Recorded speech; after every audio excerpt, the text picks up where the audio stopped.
Assalamualaikum warahmatullahi wabarakatuh. Perkenalkan, nama saya Rahmat Rifai dengan NIM 24060122121014. Di sini saya akan mempresentasikan pengujian UPL yang telah saya dan kelompok saya lakukan pada perangkat lunak KP-POS. Sebelumnya, KP-POS sendiri itu adalah sistem point of sale berbasis web yang tidak putus untuk mendukung operasional UMKM seperti warung kopi dan lain-lain. Fungsi utama dari KP-POS sendiri itu untuk mencatat transaksi penjualan barang atau menu, mengelola stok barang, dan menyediakan laporan penjualan yang dapat digunakan oleh pemilik usaha untuk analisis dan pengambilan keputusan bisnis. Nah, dari sistem ini tuh diharapkan UMKM dapat mudah memantau performa usaha mereka, mengurangi risiko kehilangan data, dan menghemat waktu dalam rekapitulasi laporan keuangan harian. Adapun kebutuhan fungsional dari KP-POS sendiri itu ada 10 kebutuhan fungsional, namun saya akan menjelaskan fokus kebutuhan fungsional yang saya uji, yaitu ada CPF 04, yaitu tambah produk baru dengan admin dapat mendapatkan produk baru, terus CPF 05 dan melihat daftar produk di mana kasir dapat melihat seluruh produk yang tersedia, dan CPF 6 yaitu menambah produk ke keranjang belanja, dan di mana kasir dapat memilih dan menambahkan produk ke keranjang belanja.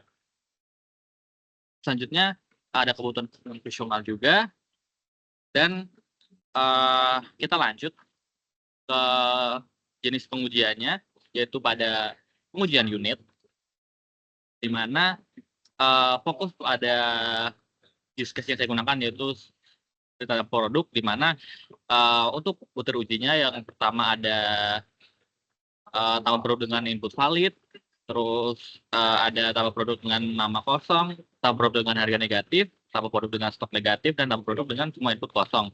Adapun juga untuk melihat semua produk, yaitu melihat saat database berisi dan saat database kosong. Dan untuk order, menambahkan produk ke keranjang saat stok mencukupi, dan tambah produk ke keranjang saat stok nol, serta tambah produk ke keranjang yang dengan memilih stok yang lebih stok yang tersedia.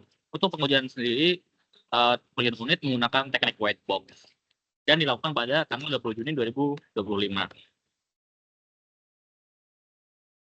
Selanjutnya ada integrasi yang saya lakukan, yaitu dengan produk, terus melihat produk, dan juga untuk menambahkan produk ke keranjang. Adapun langkahnya itu ada dengan login sebagai admin, masuk ke halaman produk, tambah produk baru, login sebagai kasir, lihat produk, dan tambahkan produk ke keranjang belanja.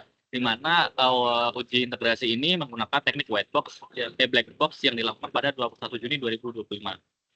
Selanjutnya ada pengujian sistem.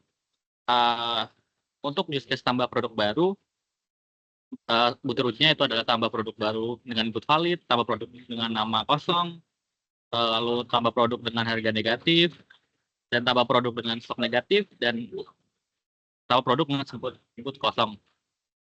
Untuk use case kedua itu melihat daftar produk, di mana produk ditambahkan saat database terisi, dan melihat daftar produk saat database kosong. Untuk use case yang juga digunakan yaitu tambah produk ke keranjang belanja, di mana kasir dapat memilih produk keranjang belanja, dan juga kasir mencoba tahu produk melebihi stok. Untuk lingkungan pengujian yang saya gunakan dapat dilihat di layar. Dan mungkin langsung lanjut ke tahap selanjutnya, yaitu pada tahap pengujian. Saya akan mendemokan pengujian unit untuk salah satu tes use case, dan juga pengujian sistem.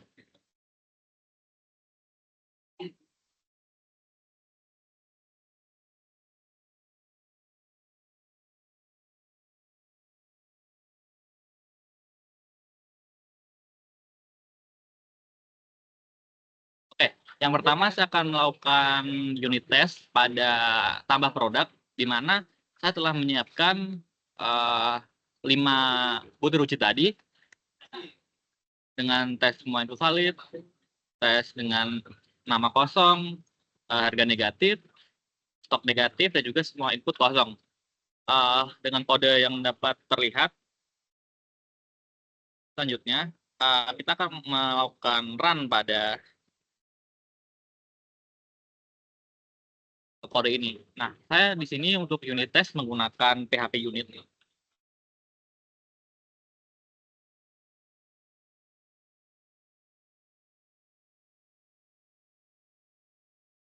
Dapat dilihat untuk semua produk, semua butir uji itu masuk walaupun dengan nama kosong ataupun dengan harga negatif. Walaupun semua itu kosong itu dapat masuk ke database. Selanjutnya saya akan mendemokan mengenai pengujian sistem.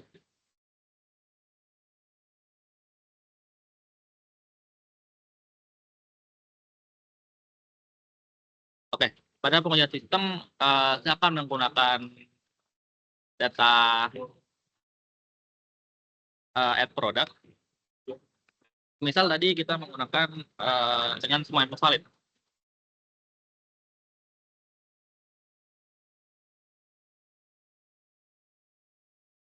Ya, dapat dilihat produk berhasil ditambahkan dan bisa dilihat di database juga, di daftar produk. Produknya bertambah. Selanjutnya jika nama kosong, kita akan coba. Dapat lihat juga produk bisa berhasil ditambahkan dan masuk ke database. Selanjutnya dengan harga negatif.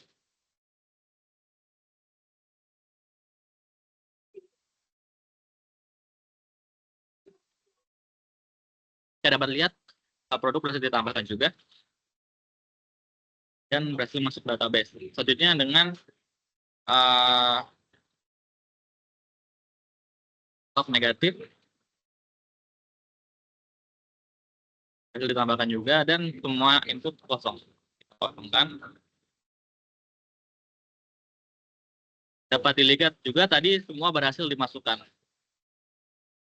Oke, selanjutnya saya akan memberikan laporan hasil pengujian yang telah saya lakukan.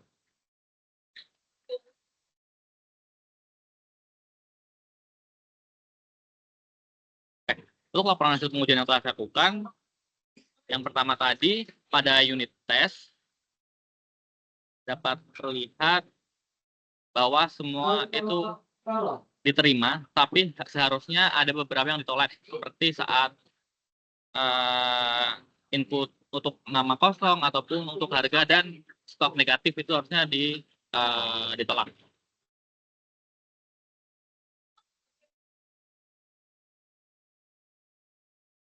Selanjutnya pada pengujian sistem juga seharusnya tadi untuk data-data yang tidak valid seperti harga dan stok negatif ataupun kolom kosong itu harusnya ditolak juga.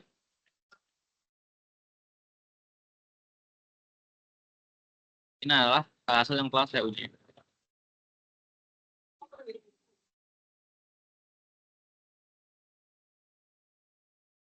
Oke, selanjutnya adapun rekomendasi yang dapat saya berikan setelah saya melakukan pengujian, yaitu berdasarkan hasil pengujian yang telah saya lakukan untuk add produk pada Cafe Post itu ditemukan beberapa bug seperti input dengan data kosong ataupun data dan stok negatif dapat masuk, sehingga itu dapat mempengaruhi database dari Cafe Post sendiri. Nah, maka seharusnya dari sistem itu memberikan notifikasi bahwa seharusnya produk dengan data yang invalid itu tidak dapat ditambahkan. Nah, harusnya sistem itu memberikan validasi untuk input terlebih dahulu agar tidak memberikan form kosong ataupun form tidak valid. Selain itu juga untuk backend itu harus dilengkapi validasi, memeriksa bahwa nama produk tidak kosong atau harga stok bernilai 0 atau kurang dari 0 sebelum melakukan proses simpan ke database. Oke, mungkin cukup sekian yang dapat saya sampaikan. Bila ada salah kata saya mohon maaf. Terima kasih. Wassalamualaikum warahmatullahi wabarakatuh.